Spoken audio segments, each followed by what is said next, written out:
años. En realidad, un abogado tenía alto nombre, un individuo que estaba muy allegado al gobierno, inclusive al gobernador y una serie de altos oficiales. Los bancos que estaba usando lo estaban mirando como lavado de dinero, pero no estaban mirando fraude. Y en realidad lo que el individuo estafó a los inversionistas, usó los bancos. Los bancos no pueden ser multados. Entonces, ¿qué pasó? Ahí hubo un soborno en parte a uno de los empleados de banco. Pero nadie pensó, bueno, esto es un arreglo secreto, pero tiene que haber un pago en un momento determinado, 6 meses, 9 meses más tarde. No había tal dinero, todo eso era falso. Y era un abogado de cierto nombre. Ahora los bancos, de eso sí les puedo decir, los bancos han gastado un dineral hasta el momento en abogados para defenderlos. Y nadie pensaba que este abogado pudiera haber sido tan deshonesto.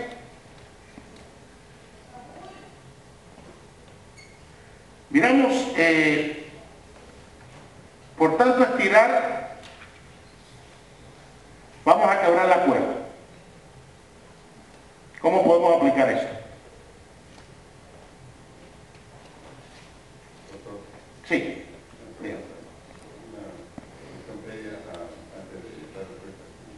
Sí. Usted mencionó que un abogado en Estados Unidos fue licenciado por una estafa de $1.200 millones, ¿verdad? Correcto. Teniendo en consideración que el lavado de activos es un delito autónomo, entonces no ha sido sentenciado por lavado de activos, sino por delito de estafa. Es diferente. Bueno, al lavado de activos. pero recuerden que lo que él recibió, en este caso, no fue por lavado de dinero, fue por estafa, pero si hubo dinero ilegal que recibió, entonces lavado de dinero. Ah, es otra cosa. Correcto. Entonces, pues, estamos hablando de estafa y lavado de dinero. Algunas cosas son independientes, y otras están relacionadas. Muchas gracias. Correcto.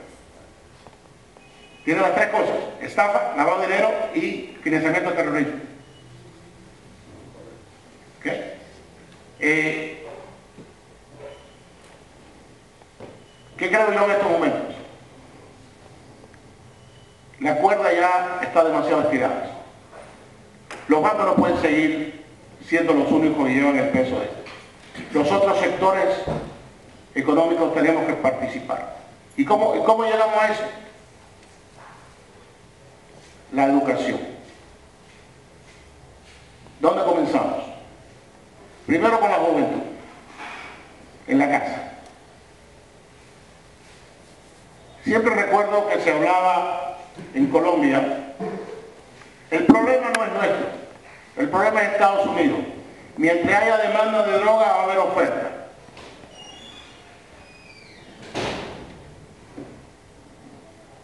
Colombia pagó un precio muy alto por este pensamiento. ¿Por qué? Porque todo ese dinero que venía de la droga fue usado para penetrar la sociedad y el gobierno colombiano.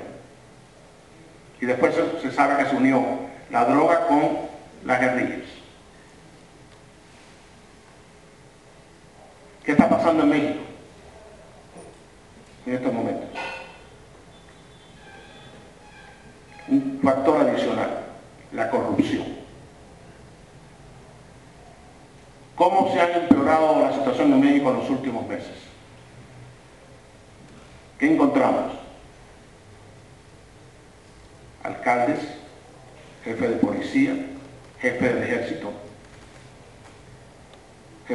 involucrado en soborno, para que no lo va a ayudar absolutamente a nada. Que no empiecen con la adicción. Yo sé que algunos de ustedes, cuando están estudiando, toman hasta ciertas pastillitas, ¿no?, para que lo mantengan por la noche despiertos. Os le voy a dar una experiencia que tuve yo con una medicina. No llevaba mucho tiempo que había llegado de Cuba a Estados Unidos, tenía problemas aún con el idioma. Estaba estudiando, trabajando, y me sentí un poco mal, y no podía concentrarme. Y fui al médico, el médico me dio una pastilla, que hoy se usa muy comúnmente en Estados Unidos para los niños hiperactivos. Y la tomé. Y empecé a sentirme en la gloria. Y cuando tomo un examen de historia, recuerdo, yo pensaba que yo había sacado unos 28 puntos por lo menos, de 100 máximo. ¿Qué me encuentro?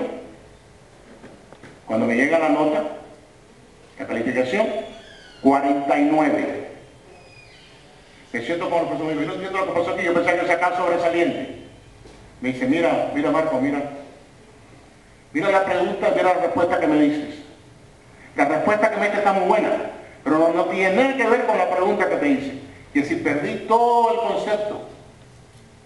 Yo creía que estaba muy bien, y sin embargo esa pastilla, esa medicina supuestamente me estaba alterando mi pensamiento. Dejé tomarlo. No importa si me digo lo hago o no. Así que toda esta sustancia que uno toma, que uno cree que lo va a ayudar, a la larga lo va a perjudicar. Eso es un consejo que le doy a ustedes a los jóvenes que sé que tienen que depender de algo para hacerse sentir más eufóricos. Dormir y comer bien es lo que nos puede ayudar. ¿Qué fraude estamos viendo en Estados Unidos hoy en día? El problema electrónico. Usted sabe que hay aparatos que pueden tomarle los números a ustedes de su billetera, de su cartera, los números de sus tarjetas de crédito y hacerlos falsos sin que ustedes sepan. ¿Alguno de ustedes ha tenido un problema con la tarjeta de crédito? Otra cosa que está pasando, violación al fisco de Estados Unidos. ¿Cómo? Mandando planillas falsas, con identificación falsas, sobre impuesto a la renta. Alguien ha llegado a mí, se encuentra que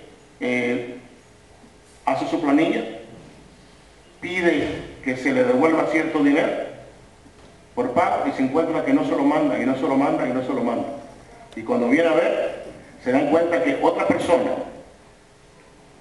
falsificó los nombres, la identificación, le mandó una planilla al gobierno y el gobierno le devolvió unos $10,000 en efectivo a una dirección que no tiene nada que ver con las planillas que se habían hecho los años anteriores. Todo salió de que esa persona se fue a hacer una mamografía en el hospital. Y en el hospital se robaron la identificación de varios cientos de pacientes, cuyos nombres fueron utilizados para estos estafas del gobierno. ¿Sabe cómo el gobierno pagó estos fondos? Transfirió electrónicamente a un banco en el estado de Georgia, y el estado de Georgia emitió una tarjeta de débito. Fue enviada a las personas la dirección falsa que mostraban en el formulario, y esa persona nunca entró a un banco, iba a las tarjetas, a las máquinas ATMs a recibir el dinero. Cuando yo me entero de la situación, llamo al banco y le digo, mire, esto es una situación, para mí esta transacción es una tarjeta de débito, es una tarjeta de transacción. ¿Cómo ustedes identificaron al cliente? Me dice, nosotros no lo identificamos. ¿Cómo que usted lo identifica? No, como nosotros recibimos el dinero del gobierno, nosotros le mandamos, asumimos que está correcto, se lo mandamos. Quiere decir que el gobierno por un lado está pidiendo toda esta información de los clientes de los bancos legítimos, y por otro lado está pagando cientos de millones de dólares a individuos que le están robando al gobierno en perjuicio de los contribuyentes genuinos que existen a través de tecnología. Así que hay una doble estándar sobre el comportamiento de las situaciones. Y el último caso que voy a hablar es, y esto afecta también al Perú, es la ley FATCA. ¿Alguien ha oído de esto? La ley FATCA hubo una situación donde americanos no pagaban impuestos, se iban a Suiza. Y en Suiza le abrían cuenta a los americanos. Resulta ser que aunque Suiza tiene un secreto bancario, un individuo venía a Estados Unidos de Suiza a abrir cuentas americanos en violación de la ley americana. Se iba a Suiza. Él delató a las autoridades de impuestos americanas y le dio la lista de estos individuos. Y como en Estados Unidos una ley que al delator se le paga una remuneración hasta el 30% del delito, resulta ser que a este señor ahora, primero que nada, lo enjuician por haber sido el que violaba la ley. Lo condenan por un lado a 40 meses. Y por el otro lado, ahora le están aprobando 104 millones de dólares de recompensa por haber entregado a todos estos americanos en violación de la ley. Resultado de eso, una ley FATCA, donde ahora todos los extranjeros, todos los americanos que viven en el exterior tienen que tener un arreglo con los bancos locales para informarle al gobierno americano de la ganancia de estos individuos. Por el otro lado, ahora el gobierno dice, tenemos que reciprocar. Ahora, todos los extranjeros que tienen cuenta en Estados Unidos, que están libres de impuestos, el gobierno americano dice, ahora nosotros vamos a reciprocar y vamos a los gobiernos con quien tenemos nuestros acuerdos tributarios, vamos a pasar la información de los clientes. ¿Saben que uno de esos países con quien hay acuerdo en Estados Unidos? Con Perú. Entonces, lo importante de todo esto es que tenemos que tener un clima de desarrollo, un clima de libertad, un clima de democracia, un clima donde la gente se sienta, donde pueda ganar el sostén, cada año sea mejor que el anterior, donde pueda vivir con tranquilidad y seguridad y que pueda a la vez poder ganar. Todos queremos pagar impuestos razonables. Queremos que los impuestos sean utilizados para mejorar la sociedad, no para que sean usurpados del poder. Así que con eso, si tengo alguna pregunta, quiero decir que quiero terminar con lo siguiente. La banca tiene un activo muy importante, que es el sector femenino. Yo creo que ese sector femenino es el que debe saber qué cliente debe tener y qué cliente un banco no debe tener. Porque ellos saben íntimamente qué cliente es el sospechoso, qué cliente es el que equivale a un pescado que lleva más de 3 días fuera del mar. Muchas gracias y cualquier pregunta ahora ustedes.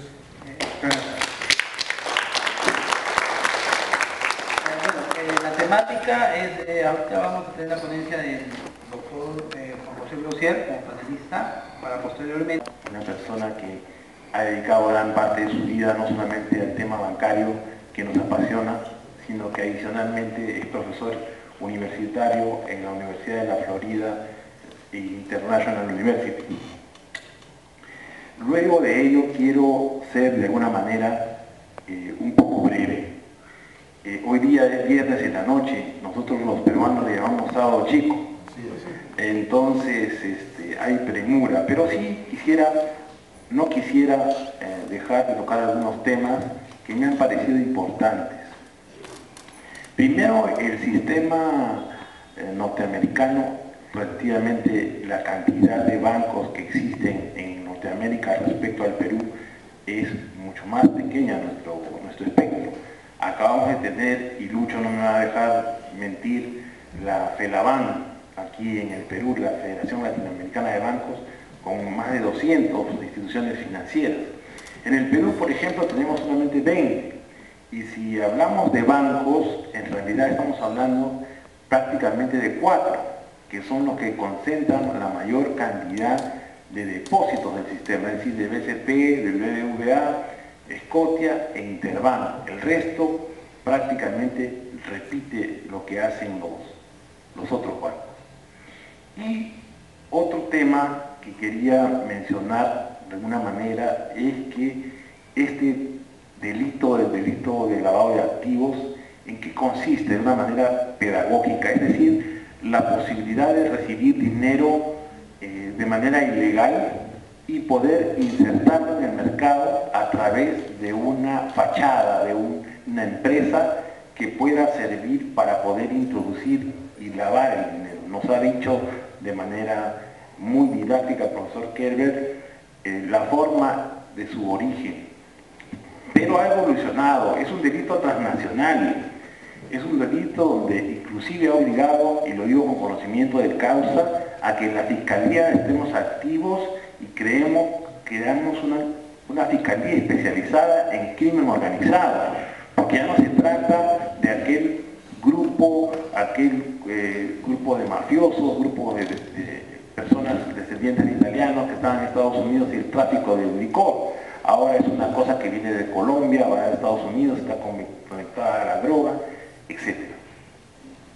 Entonces decía, el sistema financiero peruano, que es relativamente pequeño, 20 bancos estamos hablando, de los cuales concentra la mayoría de sus depósitos en solamente 4, hace que exista un ente regulador, y en el caso del ente regulador de nuestro país es la Superintendencia de Banca y Seguros. La Superintendencia de Banca y Seguros es por una cuestión constitucional. La Constitución establece esta posibilidad y lo regula adecuadamente en la ley orgánica del sistema financiero, es decir, la 26702. Estamos hablando de la ley del sistema financiero, sistema de seguros y ley orgánica. Como recordamos, la ley orgánica establece organización y funciones de un ente del Estado. Sin embargo, no solamente no es la única autoridad reguladora. Aquí tenemos adicionalmente al Banco Central de Reserva y tenemos también a lo que es Indecopi, específicamente para lo que es publicidad engañosa y ese tipo de cosas. Otro tema que quería señalar, que es importante, es que en el Perú nos encontramos en una situación grave, porque ha existido la necesidad de modificar la legislación. Teníamos legislación, pero ha tenido que darse dos decretos legislativos que voy a dar específicamente para que los apunten bien, para que los revisen, ¿correcto? Porque de alguna manera establece una política del Estado, básicamente en la zona de Colombia, Perú, Bolivia, que es una cocalera, el sistema de blanqueo de dinero. En el caso peruano se ha calculado, y esas son cifras oficiales del Ministerio Público, de 6.000 millones de dólares, que hacen del Perú un país que tenga serios problemas de gobernabilidad, porque una persona que maneja esta cantidad de dinero fácilmente, como ha recordado el profesor Marcos, puede corromper a la autoridad. Sobre todo si es un dinero que viene de procedencia ilícita, y vamos a ver más adelante. El Perú, como sabemos nosotros los peruanos, es un país minero, y como país minero nos gusta de alguna forma la informalidad. Entonces tenemos el tema, por ejemplo, no resuelto, de la minería informal. Y esta minería informal que está en la selva, que está en la ceja de la selva, se une de alguna forma con el tema del tráfico ilícito de drogas. Entonces ahí tenemos dos actividades ilícitas que buscan de alguna manera incorporar sus ingresos a través de los bancos. Uno puede ir a algunas zonas, recordamos hace unos días cuando planificábamos la conferencia con Lucho Altamirano, en donde es increíble el nivel de pobreza que hay, pero sin embargo están presentes todas las agencias de los bancos. ¿Cómo es posible eso? Entonces esto hace, desde el punto de vista peruano, y siquiera quiero de alguna manera abrir el debate con el profesor Marcos, no tanto de una sobreregulación, que es de alguna manera la impresión que nos deja el doctor, sino que lo que necesitamos en el Perú es mayores controles, y eso es lo que se ha tratado de forzar. Se ha establecido y lo he mencionado aquí muy bien, dos personas que son estudiosas académicas en el tema. Tenemos en el Perú la Unidad de Inteligencia Financiera, que primero era independiente, pero ha sido incorporado a la Superintendencia de Banca y Seguros, un poco restándole un poco autonomía, pero establece que debe cumplir cierta normatividad. Respecto también a las organizaciones criminales, por ejemplo, quería mencionar que tenemos en giro ahorita en la Fiscalía 52 casos de lavado de activos en el Perú. Y de esos 52 procesos que están pendientes, existen penas muy drásticas, porque nosotros pensamos acá en esta parte de Latinoamérica que cuando mayor es la pena, menor va a ser la incidencia del delito, porque la criminología nos dice que no hay nada más precisamente equivocado sobre este tema. Justamente acá me alcanza un artículo del día de viernes que el empresario acusado de lavado de activos se entrega a la justicia en el caso, este es peruano, ¿no? Correcto, de acá de Lima. Este debe ser de Iquitos. De manera que no son disuasivas, son penas de 25 y 35 años. Tenemos, entre otros casos emblemáticos, ¿no? Como por ejemplo el caso de Fernando Ceballos, por el tema del continente, y Luis Valdés, que fue recientemente exculpado por un tema de homicidio. En cuanto a las normas, yo quería mencionar específicamente, y que se vayan con eso esta noche, el decreto legislativo 1104, que regula el lavado de activos, y le vamos a ver con algunas pinceladas cómo está regulada la legislación en Perú. Y también otra norma importante desde el punto de vista de la Fiscalía es el decreto legislativo 1106, que es el que está referido a la pérdida de dominio, corriendo la posibilidad del Estado de defenderse y de secuestrar este tipo de bienes de las personas. Hay también, a pesar, como repito, que es un delito transnacional y que afrontamos el crimen organizado, no puede de alguna manera el Estado estar inerte. Usted nos ha graficado muy bien casos prácticos, pero acá tenemos inclusive el tema del terrorismo. Podemos observar en el caso del Perú, por ejemplo, que el Movadef tiene financiamiento, nos consta, en Europa, en Estados Unidos, en Latinoamérica, inclusive da la cara. En Estados Unidos ustedes han tenido estos problemas con el terrorismo religioso y organizaciones religiosas que vienen de los llamados paraísos fiscales, y de ahí de los paraísos donde hay un secreto bancario absoluto, no es el caso del Perú, y pueden movilizar a través de organismos de fachada, como bien ha dicho el profesor, movilizar estos dineros. De manera que hay que hacer un equilibrio. Yo pienso que más bien hay que establecer un viejo refrán, acá también tenemos nuestros refranes, que dice pues que ni tanto que queme al santo, ni poco que lo alumbre. De manera que hay que hacer, si bien es cierto, una labor de coparticipación, pero esta coparticipación tiene que partir desde el interés del tema, de la posibilidad de tener educación financiera adecuada, ¿no?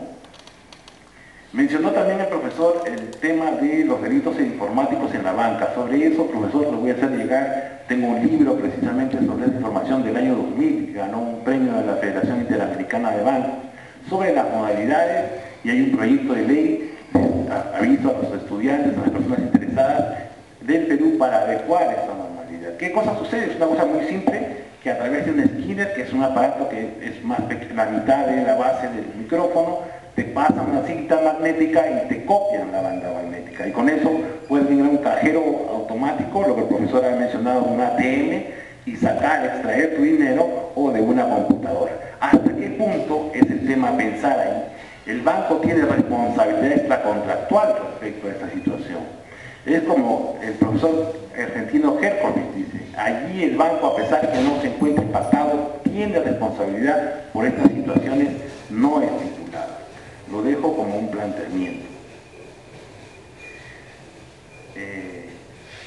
Después quería mencionar específicamente dos cositas más para no cansar el auditorio, las partes de las novedades respecto a lo que es la prevención del lavado de activos y de financiamiento del terrorismo. Antes de darle la palabra al director Altamirano de la publicación, mencionar que esta norma salió el 19 de abril de 2012 para los acuciosos, pero tuvo una vacatio legis, es decir, recién se aplica el 20 de abril de 2012. es el decreto legislativo 1106, es decir, no lo ha dado el Parlamento sino a través de una condición facultativa.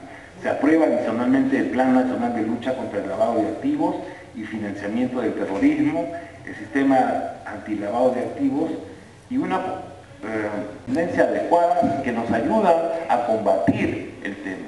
Lo que sucede es que a veces pareciera que fuera un problema de hombres o pareciera que las personas que están en los cargos, llámese la superintendencia, se van turnando y no van haciendo una labor efectiva.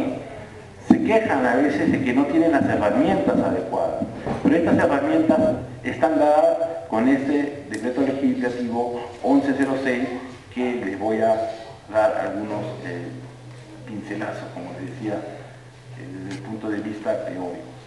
Esta norma, entre otras cosas, faculta y fortalece a la UIF de Perú, la Unidad de Inteligencia Financiera.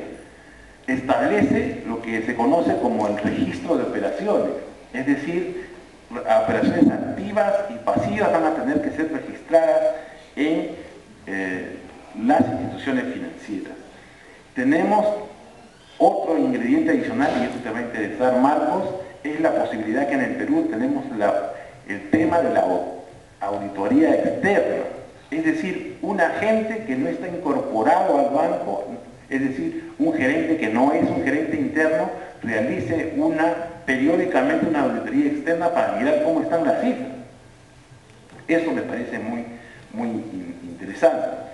Por supuesto, con la garantía y confidencialidad que debe tener el cliente, el deber de reserva. Esto me lleva un poco a hablar del secreto bancario así de manera puntual. Este se encuentra regulado primero en la Constitución y después en la Ley General del Sistema Financiero. En el Perú está referido solamente a lo que son los depósitos, no así respecto a, les decía hace unos días a mis alumnos en la Universidad de Lima, a los préstamos.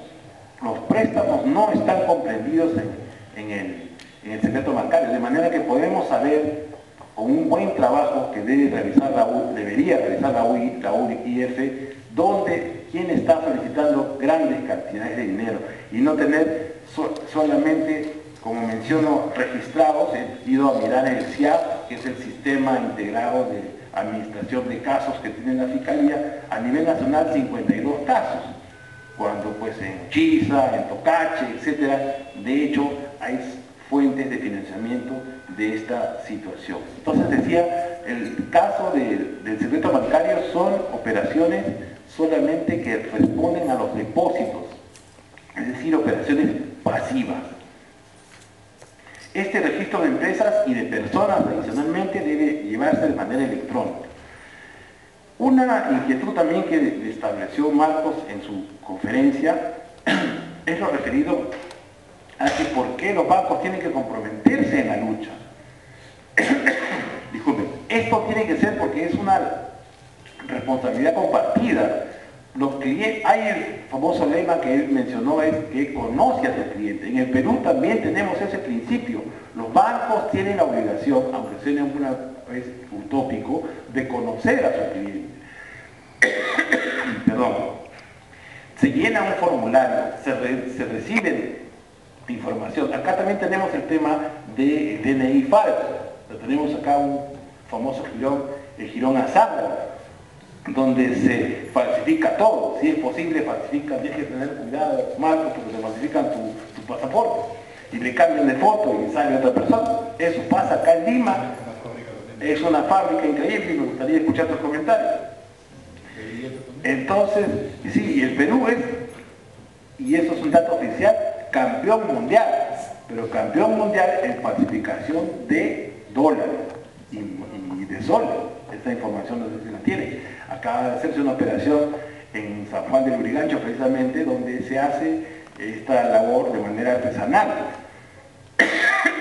Perdón, ahí el Banco Central, que tiene también una unidad, una comisión en realidad, combinada con gente del MES, de la Fiscalía. Lo que pasa es que cuando tenemos las comisionitis, y acá hay unas personas un poquito mayores que yo van a poder refrendar esto, la responsabilidad se diluye.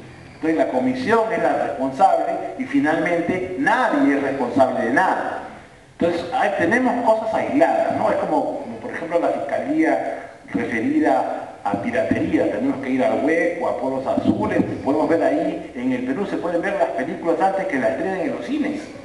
Es una cosa fabulosa. Tenemos la música actualizada antes que salga en vivo o que salga en los premios Grammy. Acá somos campeones. Entonces, y vas y lo consigues. Entonces, tan puntual como poner una caseta de Indecopi, como poner una unidad de prevención de la fiscalía, a nadie se le ocurre. Lo dejan ahí, hacen operativos el día que les toca el turno y después se retiran, ¿no? Bien, entonces, mencionó algo el señor Malca, el doctor Malca, me parece que es importante, me robó un poco el tema y me gustaría conversar con ellos al final de la palabra a Lucho. Dentro de 15 días estará saliendo mi libro sobre manual de derecho bancario precisamente, y las personas interesadas lo podrán adquirir aquí en ediciones legales acá en Lima, en el centro de Lima, entonces, o en cualquiera de las librerías aquí. Y eso sería todo, les agradezco mucho por su atención. Gracias. Quiero mencionarle algo antes de pasar la palabra, que como una vez que yo voy a esta lista, hay que usted pensó, ¿con qué cliente queda que no es de alto riesgo? Oiga esa lista tan extensa. ¿Cómo se resuelve todo esto? Ética personal. Señores, riesgo reputacional. Riesgo reputación. ¿Dónde empieza esto? Uno cree en Estados Unidos que el Banco de la Reserva Federal vino con este concepto hace poco tiempo. Si ustedes miran a los viejos libros, un libro que se escribió hace como 1800 años, La ética de nuestros padres, dice, en la vida hay 3 coronas. Una corona que es interpretada como es estudio, trabajo y obediencia a la ley. La otra corona es la corona de la santidad, la otra corona es la corona de la nobleza. Pero la corona del buen nombre supera todas las demás. Así que cada uno de nosotros debe estar seguro de proteger su nombre, su reputación personal y no vincularse a ninguna de estas actividades delictivas, ya sea fraude, ya sea lavado de dinero, ya sea terrorismo, cualquiera de este tipo de... Vamos al pasado. Y recuerdo cuando mi hijo, que es abogado, cuando él terminó el bachillerato, iba hacia la universidad, que fue admitido en Harvard, paramos en la ciudad de Atlanta, donde yo me gradué, y con quien hice una buena amistad con el presidente de la universidad, que había sido también un abogado de muy nombre, graduado de Harvard, de gran mucho respeto en Atlanta. Y él le pregunta a mi hijo, y le dice, ¿tú qué vas a estudiar en Harvard? Le dice, bueno, yo quiero estudiar ciencia política. Y después, ¿qué piensas hacer? Y dice, pienso ser abogado. Yo, que venía de la escuela de administración de empresas, no sabía la diferencia. Le dice, no estudies ciencia política. Oye, cosa que me sorprendió. Me dice, estudia historia. Porque con la ciencia política no vas a aprender historia, pero con historia sí vas a aprender ciencia política. Y mientras no aprendemos la historia, vamos a seguir repitiendo los mismos errores que seguimos cometiendo. Ética de nuestros padres, 1800 años. Antes de pasar al director de Banca y Finanzas, ¿ya alguna pregunta de nuestro público?